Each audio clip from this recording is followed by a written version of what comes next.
안녕하세요, 부동산 히어로입니다. 이번 영상은 2021년 2월 19일 이후에 청약에 당첨되면 벌어지는 일이라는 제목으로 준비를 해봤습니다. 올해 2021년부터 새롭게 적용되는 부동산 규제 내용 중에서 2월 19일 전후로 바뀌는 중요한 규정이 있어서 이번 영상에 심플하면서도 명확하게 다뤄보려고 합니다. 관심 있는 분들은 끝까지 보시고 실질적인 도움 될 수 있기를 바랍니다. 과연 2021년 2월 19일 이후에 도대체 무슨 일이 벌어지길래 제가 이렇게 중요하다고 강조하는 것일까요? 2월 19일 이후에 어떤 일이 벌어지는지, 그리고 그 일이 벌어지면 어떤 파급 효과가 있는지 자세히 정리해 보겠습니다. 2021년 2월 19일 이후부터는 분양가 상한제를 적용하는 지역에서 입주자 모집 공고문을 발표하는 단지는 반드시 지정된 기간 동안에는 당첨자가 실제 입주해서 살아야 합니다. 반대로 말하면 당첨자 외에 다른 사람은 입주할 수 없다는 뜻입니다. 만약에 이렇게 당첨자에게 무조건 거주기간을 강제로 부여하게 되면 당장 생각할 수 있는 것은 전세를 주고 세입자로부터 받은 보증금으로 잔금을 치르는 형태가 불가능해집니다. 한마디로 잔금 마련 대책이 없다면 사실상 청약 자체가 불가능하고 자금 여력이 안 되는 무주택자가 자신은 전세 살면서 여력이 될 때까지만 보유하다가 적절한 때에 매도하는 전략도 불가능하다는 뜻입니다. 그렇다면 실거주 의무가 부여되는 분양가 상한제 적용지역으로 지정된 곳은 어디일까요?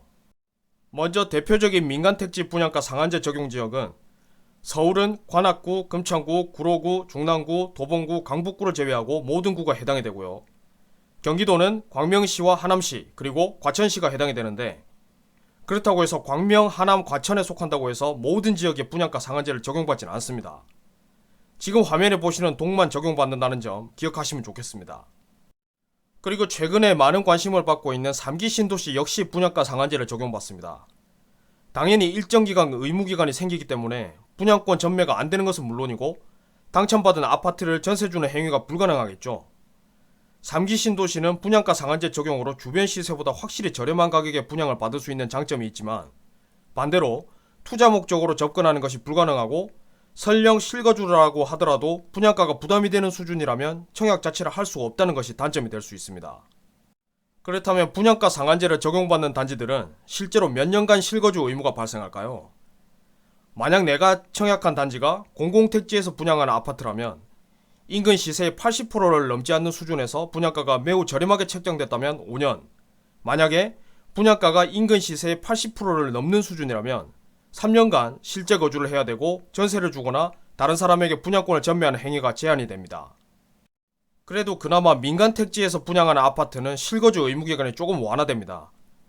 앞에서 경우와 마찬가지로 만약 인근 시세의 80%를 넘지 않는 수준에서 분양가가 매우 저렴하게 책정됐다면 3년, 만약에 분양가가 인근 시세의 80%를 넘는 수준이라면 2년간 실제 거주를 해야 되고 전세를 주거나 다른 사람에게 분양권을 전매하는 행위가 제한이 됩니다. 그리고 여기서 중요한 것, 바로 지금까지 설명드린 내용은 거주기간이지 보유기간이 아닙니다.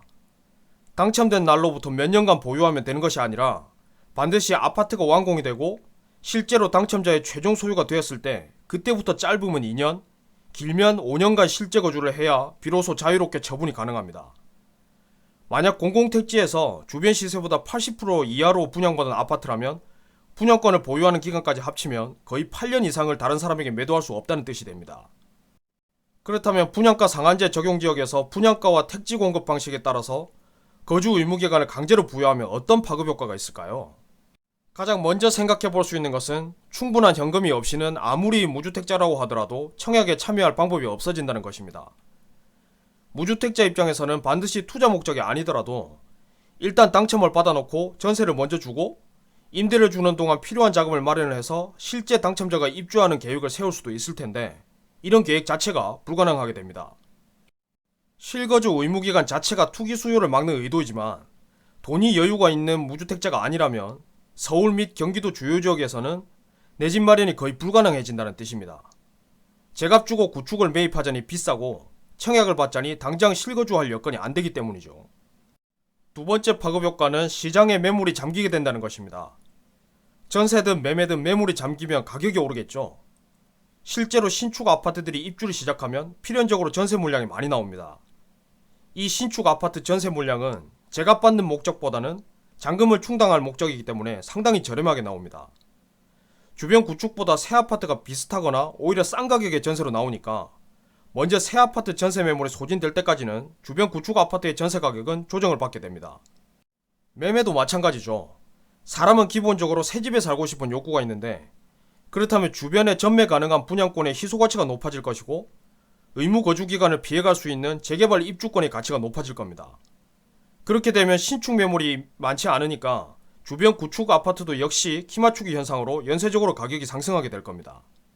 그렇다면 거주 의무 기간을 무시하고 임의로 매도하면 어떻게 될까요? 거주 의무 기간을 무시하고 임의로 처분하면 1년 이하의 징역 또는 1천만 원 이하의 벌금형을 받습니다. 여기까지만 보면 수억 원의 시세 차익이 발생하는데 눈 딱 감고 처벌받지 라고 생각할 수도 있지만 다음 조항을 보면 생각이 달라지죠. 만약 거주 의무 기간을 위반한 당첨자는 주변 시세와 상관없이 분양받은 주택을 분양가 그대로 LH에 매각을 해야 합니다. 한마디로 처벌은 처벌대로 받고 이득은 하나도 없는 상태가 되는 것입니다. 모든 원칙에는 예외가 있기 마련이죠. 거주 의무 기간이 있는 단지 역시 예외 조항이 있습니다. 만약에 학업이나 몸이 좋지 않아서 이사를 갈 때는 본인뿐만 아니라 전 세대원이 아예 다른 지역으로 전출하는 경우라면 거주 의무 기간을 지키지 않아도 됩니다. 여기서 아예 다른 지역이라는 의미는 경기도 내에서 남양주에서 과천으로 이사하는 경우가 아니라 아예 경기도에서 충청남도나 서울로 이사하는 경우가 됩니다. 그리고 혼인이나 이혼을 해서 배우자가 별도로 거주해야 할 집이 필요하다든지 반대로 각자 소유하던 집 중에서 하나를 처분해야 하는 경우라면 예외 적용을 받고요. 역시 인사발령 등으로 불가피하게 다른 지역에서 거주해야 될 경우에도 거주 의무기간을 채우지 않아도 처벌을 받지 않습니다.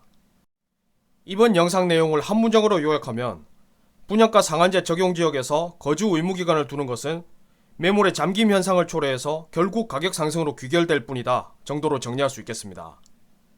규제가 너무 심하면 결국 혜택을 받아야 할 사람이 가장 큰 피해를 받게 됩니다. 이번 영상 내용이 관련된 모든 분들께 실질적인 도움이 될 수 있기를 바랍니다. 감사합니다.